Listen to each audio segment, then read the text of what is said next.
That was the impossible wall, as unreachable as touching the moon. But then the Auburn 851 Supercharged Speedster rolled in, smirked and said, "Hold my chrome-plated exhaust pipes." This car didn't just break the rules, it rewrote them in Art Deco script, underlined them in polished aluminum, and then signed it with a whistle from its supercharger. It was so fast that Auburn literally stamped a certified 100 miles per hour badge on the dashboard, as if to say, yes, this one's the real deal. But here's where the mystery deepens. This wasn't just a flashy machine. It was born in the middle of America's darkest economic disaster, used engineering tricks decades ahead of its time, and hides stories that make most modern sports cars look like spoiled rookies, and we're about to peel back every layer. But first, smash that subscribe button like you're slamming the supercharger lever into overdrive, because this ride is going to get loud, fast, and just a little dangerous. And stick around. Later in this video, I'll tell you about the risky publicity stunt that almost destroyed the car before it even went on sale. The early 1930s were brutal for the auto industry.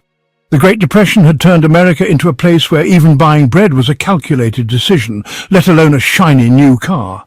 Companies were collapsing, banks were failing, luxury automakers, they were in free fall. That's when Eric Cord, a man who thought safe was a dirty word, decided to gamble big.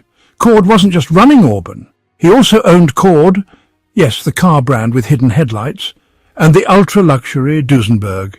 His empire was flashy, ambitious, and always on the edge of bankruptcy. Cord's strategy? Build a car so fast, so beautiful, and so audacious that it would force people to notice Auburn again, and for that he called in Gordon Buerig, a young, insanely talented designer who had already proven he could make cars that looked like rolling sculpture. Buerig's instructions were simple: make it look like it's going 100 miles per hour while standing still. What he came up with is still jaw-dropping today. A long, low, boat-tailed masterpiece that blended aerodynamics with elegance. Its pontoon fenders, sharply raked windshield, and polished chrome side pipes screamed speed from every angle. And Cord didn't stop at design. He wanted to prove the car's muscle. So Auburn took their prototype to the Bonneville Salt Flats, handed the keys to legendary driver Ab Jenkins, and told him, "Make history." What happened next became legend. Jenkins averaged 100.77 miles per hour over 12 hours straight. That's not a sprint, that's a marathon at speeds other cars could barely touch, especially in 1935. That record wasn't just marketing fluff. It was the foundation of the Speedster's legend. But beautiful bodies and fast records are one thing. The real magic was hidden under the hood, and it wasn't afraid to growl.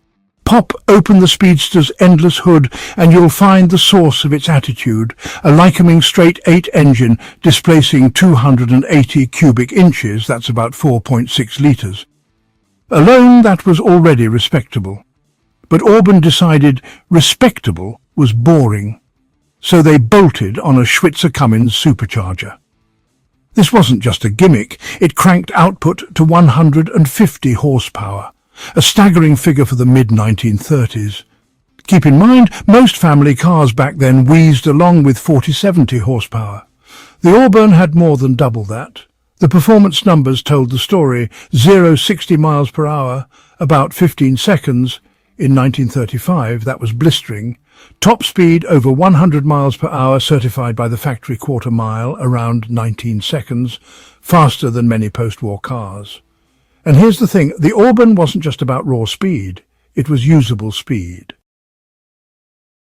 Thanks to its dual-ratio rear axle, controlled by a dash lever, you could switch between high-torque acceleration and relaxed highway cruising. That's tech you didn't see again until decades later in many cars. Oh, and the sound? The supercharger produced a high-pitched, mechanical whine, the kind that makes car enthusiasts grin uncontrollably. Combined with the exhaust's deep, confident rumble, it was like a jazz band powered by gasoline. But there was a risk to this much innovation, a risk that would come back to bite Auburn hard. The Auburn 851 Supercharged Speedster was a marvel, but it came with a price tag, literally. At $2,245, it was a steal compared to a Duesenberg, but it was still far out of reach for the average American during the Depression. And while the Speedster grabbed headlines, it created an unintended problem. Auburn's other models looked boring in comparison. If you walked into a dealership in 1935 and saw a family sedan next to the Speedster, well, let's just say salesmen had a hard time convincing you to buy the sensible one. The Speedster became a halo car, stunning, but not enough to save the company's bottom line. By 1937, Auburn was done, and yet the Speedster's legend only grew. Part of that came from a tiny detail on the dashboard that became a badge of honor for collectors. If you sat in an Auburn 851 Supercharged Speedster, your eyes would eventually drift to the speedometer. Right there at the 100 miles per hour mark was a little plaque that read, "Certified 100 miles per hour by Auburn." This wasn't decoration.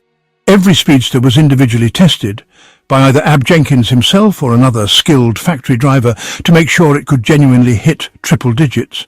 If it didn't pass, it didn't get the badge. In a way, it was the original performance guarantee. Collectors today go nuts for this little tag. An Auburn without it feels incomplete, like a famous singer forgetting the high note. But the badge wasn't the only piece of Auburn DNA that still fascinates people today. The car's design would echo through automotive history in ways you might not expect. In the late 1940s and 50s, the Auburn Speedster was just another used car, albeit a flashy one. Prices dropped so low that some ended up in barns, forgotten under tarps. Fast forward to today, and the market is a very different story. An original, perfectly restored 1935 Auburn 851 Supercharged Speedster can command over $1 million at auction. Even replicas, if done right, can fetch $100,000 to $200,000. The value comes down to rarity, fewer than 500 built, racing history, and the fact that there is simply nothing else like it. It's a rolling sculpture with the performance to back up its looks. And without it, one of America's most famous car designers might never have created another automotive icon. After designing the Speedster, Gordon Buehrig went on to pen the chord 800 10 800/12ths, a car so ahead of its time that it had front-wheel drive, hidden headlights, and a shape that made European designers jealous. The Auburn's boat-tail rear would inspire everything from the Jaguar XK 120 to the Corvette Stingray. Even some modern concept cars borrow its silhouette. In short, Auburn died in 1937, but its DNA lives on in cars we still drool over today. The 1935 Auburn 851 Supercharged Speedster wasn't just a car. It was defiance on wheels, a statement that even in the darkest times, style and speed could thrive. It was born from risk, shaped by genius, and tested at the very edge of what was possible. And 90 years later, it still has the power to make a crowd stop, stare, and dream. Because the Auburn Speedster wasn't just fast for 1935, it's timeless.